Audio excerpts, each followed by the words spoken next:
అమెరికాలో విదేశీ విద్యార్థుల వీసా స్కామ్ బయటపడింది. 10,000 మంది విద్యార్థులు బాధితులుగా మారారు. నకిలీ ఓపీటీ కంపెనీల గుట్టు రట్టు చేశారు అధికారులు. ఫేక్ ఆఫర్ లెటర్లు, నకిలీ అడ్రస్లతో వీసాల్ని గుర్తించారు. వీసా ఫ్రాడ్ చేస్తే సహించేది లేదు అంటూ వార్నింగ్ ఇచ్చారు. మరింత సమాచారం డాలస్ నుంచి మా యుఎస్ కరెస్పాండెంట్ వెంకట్ అందిస్తారు.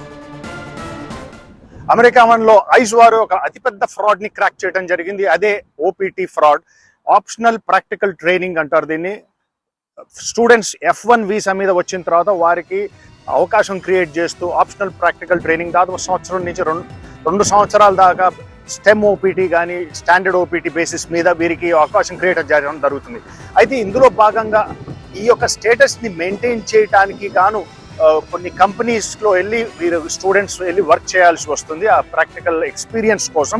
అయితే ఈ ఎక్స్పీరియన్స్లో భాగంగానే ఫ్రాడులెంట్ యాక్టివిటీస్ జరుగుతున్నాయని ఐస్ వారు రికగ్నైజ్ చేయడం జరిగింది. ఈ ఫ్రాడులెంట్ యాక్టివిటీస్ ఎలా ఉన్నాయి అంటే మనం చూస్తే దాదాపు డొల్ల కంపెనీల్లో ఈ యొక్క దొంగ సర్టిఫికెట్లతో ఓపీటీ చేస్తున్నారని కొన్ని ఐడెంటిఫికేషన్ జరిగింది. అయితే కొన్ని కంపెనీస్ ఏవైతే ఉన్నాయో ఈ కంపెనీస్ అసలు ఎగ్జిస్టెన్స్ లేవు, కేవలం PO బాక్స్తో ఎగ్జిస్టెన్స్లో ఉన్నాయని, ఈ PO బాక్స్లో ఉన్న కంపెనీలు కూడా డొల్ల కంపెనీలే అని తేలడం జరిగింది.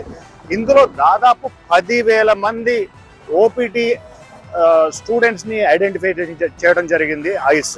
అయితే ఐస్ డైరెక్టర్ చెప్తూ ఇది కేవలం టిప్ ఆఫ్ ది ఐస్బర్గ్ అని వారు చెప్పడం జరిగింది. కేవలం ఇది ఒక స్టార్ట్ మాత్రమే. అండ్ ఇంకా దీన్ని తవ్వుకుంటూ వెళ్తే దాదాపు ఎన్నో వేల మంది స్టూడెంట్స్ ఓపీటీ మీద ఉన్న వారందరి భవితవ్యం అంధకారంలో చేరే అవకాశాలు ఉన్నాయని వారు ఇండికేట్ చేయడం జరిగింది. Venkat Mulakotla, TV9, Dallas, Texas.